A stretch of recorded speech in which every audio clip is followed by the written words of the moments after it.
I'd been using the app Hinge to meet new people in the town I'd just recently moved to. I matched this girl, Kate. She was about 7 years older than me. Yeah, I know, a bit of a gap. She's 30 and I'm 23. It was my idea to meet her at some small restaurant in town. I waited in my car in the parking lot for her to pull up.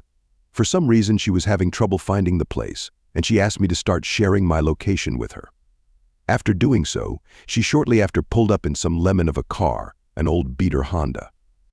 I actually felt a sense of disappointment when I saw that it was her stepping out of it. I went out to hug her hello.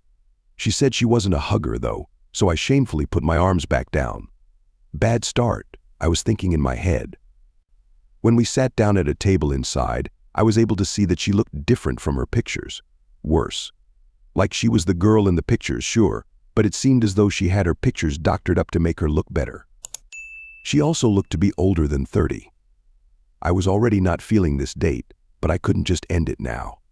I'd have to sit through the dinner with her. When the waitress came to start us off with drinks, Kate was really awkward.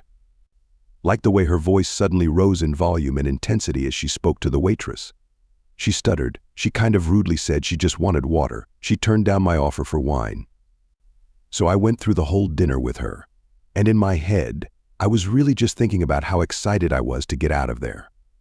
The check came, and I waited to see if she'd make any offer to chip in for it since I really had no plans of seeing her again. But she did not, so I paid the check, and we grabbed our coats and left. I told her I had a really nice time and whatever. It seemed she didn't really want to go home, though. I had to kind of force myself to break off because I really just wanted to go home.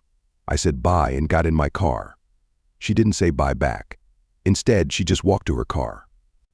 I drove home to my apartment, which is the lower half of someone's house. I didn't even finish hanging up my coat before the doorbell rang. I checked through the window to see who it could be. And it was Kate. I hadn't stopped sharing my location with her. What could she want? I hadn't forgotten anything at the restaurant, and even if I had, she could have texted me. It was then that I realized that this woman might actually be nuts. I walked away from the door and hid in the kitchen with the lights off. I got a text from Kate saying, "I know you're home." I replied, "What do you want? Why are you here?" She texted back with an answer. I didn't answer that time. I stayed in the kitchen and waited there for a while until she texted again saying, "I see you at the table, let me in now." She knew I was sitting there. She could see me. In a panic, I looked at all the windows until I saw the one. It was one of the backyard windows where I hadn't lowered the shade all the way down. And through that little opening at the bottom, I saw her eyes creeping in. Freaking out, I went to my room and stayed in there with the lights off while I called 911 to report trespassing. I had the call on speakerphone so I could read the insane texts Kate was sending me. One of her texts said, "Nobody wants me. I'm sick of it." Another said, "You're just like the others." Then I heard the sound of glass being broken outside my room. I ran to lock my bedroom door and told the operator that she was breaking into my house. The woman on the line said to wait in my room and grab something to use as a weapon. She said the cops would be there shortly. Kate tried the doorknob to my room, and when it wouldn't open, she started pounding angrily, yelling for me to open up. I told the 911 operator to send the cops in through the back, as that was how she broke in. Luckily, this town seems to have a fast 911 response time because cops were there in minutes. 3 cop cars, actually.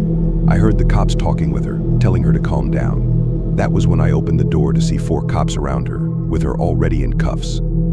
She was taken away and charged with breaking and entering and some other charges. I had the option to take her to civil court for damages to my property, but the time and lawyer fees would be more than the cost of just fixing the window, so that's what I did. I did get a restraining order against Kate, though, whose real name I later learned was actually Pamela Castillo.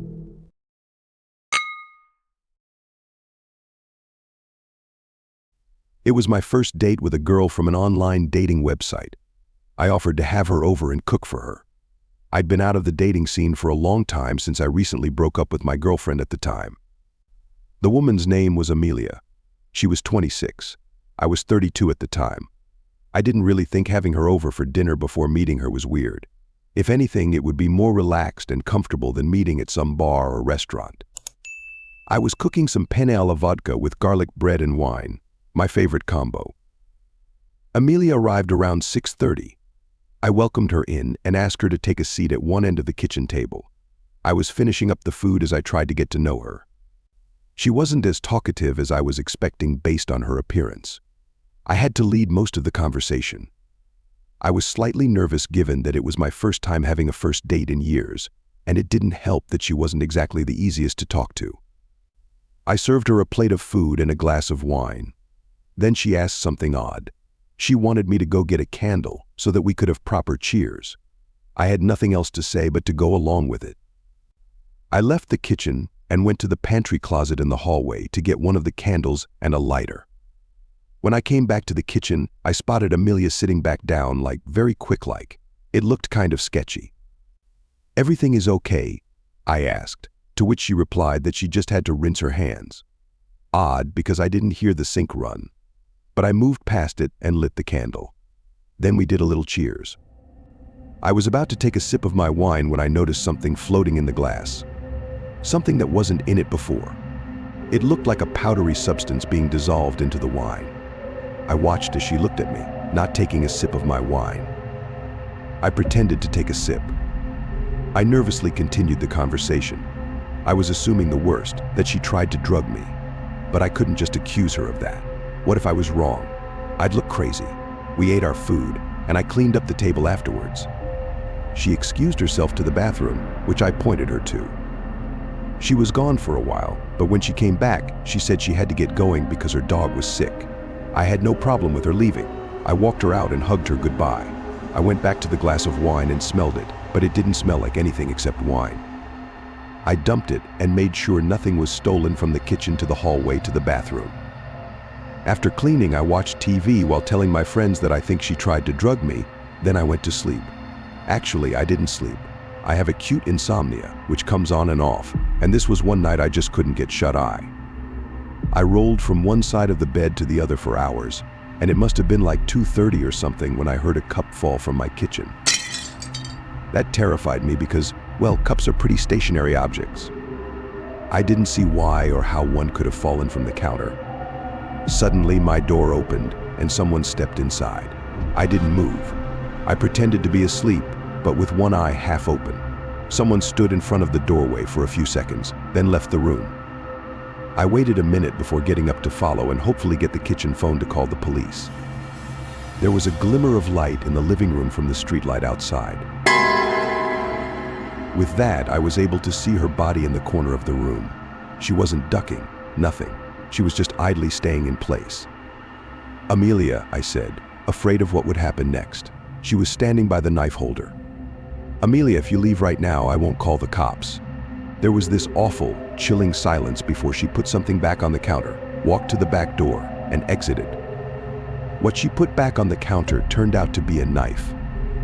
When she left, I locked the door first thing, of course. I think when she asked to use the bathroom, she unlocked the back door with plans of returning. This was after her plan to drug me failed. Of course, I called the police, and they took the knife for fingerprints. Based on her criminal background, police later showed up at Amelia's house and arrested her. I did not press charges.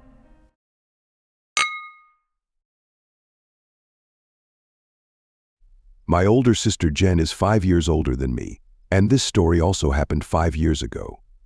Before Jen was dating her current boyfriend, she used Tinder to meet a few guys. I remember the night specifically. She told me and our other sister Maria that she was meeting a guy at a bar a few blocks down. When she got there, she sat at the bar and texted the guy to let him know where she was sitting. Under a minute passes, and a man sits next to her, offering to buy her a drink. This man is significantly older than my sister, and according to her, he gave off a horrible smell, had bad breath, and had a crooked front tooth. She told him no, thank you, right away, as she had a guy coming to meet her. The man didn't get up just yet.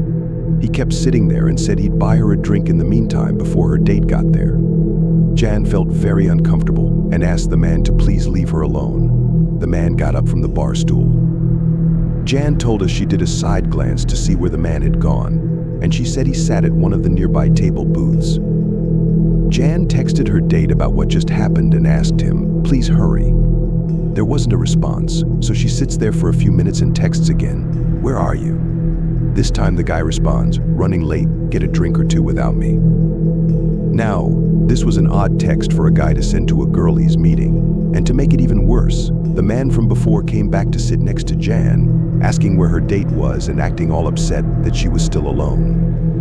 My sister responded to the man once or twice, then had enough and asked him to please leave her alone once again. She texted her date one more time saying, "Sorry, I'm gonna leave," and as she sent it, the man's phone, which he left on the bar, vibrated. My sister immediately put two and two together and said she's going to the bathroom. I remember she called our sister Maria, asking what to do. Maria told her to just leave and drive home. I listened in on the conversation. When Jan left the bathroom, the man was no longer anywhere to be seen in the bar, which I'm sure she found to be a relief. She went straight to her car and started driving home. It's a very linear and short path from that bar, and she was home in probably a couple minutes. When she pulled up in the driveway and started walking to the front door, she noticed another car pull up across the street. It didn't stop directly in front of the house across the street. It stopped one house over. Jan came inside, and from here on, I can tell this story from my own point of view. Maria and I came to greet Jan and ask her what happened. She went to the window and creased the blinds to look outside. She told us there was a car out there before, and she was worried it followed her. But when all three of us looked through the blinds, we didn't see a car out there.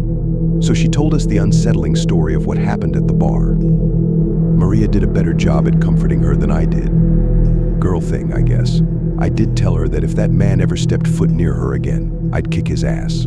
Later on, we all went to our rooms and did our own thing. I was playing Far Cry 4 on my computer when I heard the horrible sound of both my sisters screaming. Let me shift back to Jan's perspective for a second. She was on her phone in bed when she got a text from that number. It said, "Hey, I'm so sorry I didn't see your text until I got to the bar." Jan didn't answer that, so he sent a follow-up text saying, "I'm gonna meet you at your house. Which window is yours?" Jan called Maria to come to her room to look at the text.